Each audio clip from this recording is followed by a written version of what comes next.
আমি বিচার জন্য চাইছি কঠিন বিচার। বিচারটা আমি ভালো চাই। আমার বেডি মাতে যত নিয়ে গেলেন, নিয়ে ওরা চেকআপ করে সব কিছু দাম ঠিক হয়ে গেছি 11,000 টাকা।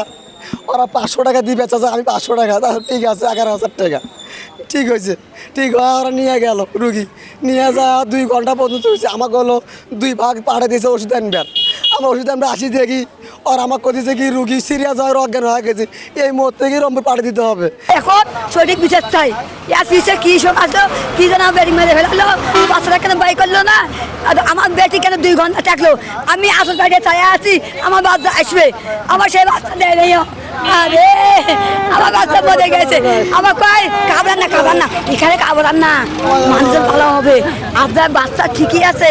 যে শ্রাবণী মারা গেছে, ওকে শুধু মারা যায় না, ওকে মেরে ফেলা হয়েছে। আমরা সেই জন্য আজকে প্রেস ক্লাবের সামনে আমরা মানববন্ধন করেছি, যাতে মানে আমাদের শ্রাবণীর মৃত্যু সঠিক বিচার হয়। এর পিছনে কারা কারা আছে, এই ক্লিনিকের যারা পরিচালনা করেছে তাদের জন্য সঠিক বিচার হয়।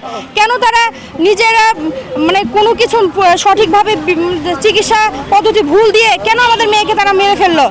মৃত্যু, অকাল মৃত্যু। শ্রাবণী আসলে অকাল মৃত্যুবরণ করেছে নাকি এটা অবহেলার কারণে, নাকি এটা হত্যা? আমরা চাই যে এটা সুষ্ঠু একটা বিচার হোক।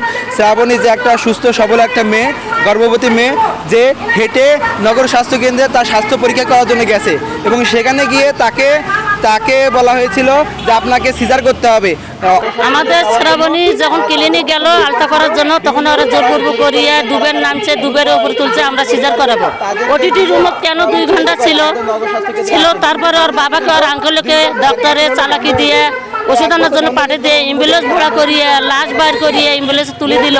আমরা এটা কেন আমাদের 2টা প্রাণ মৃত্যু হলো। আমাদের কথা, আমাদের সন্তান গেছে, একটা গেছে, আমরা 2টা, আমাদের বাচ্চাটাকে দেখ, আমরা তাও পাইলাম না। ওরা কেন আমাদের এখান থেকে মিথ্যা কথা কয়ে লাশ পাঠালো? আমরা এই বিচার চাই।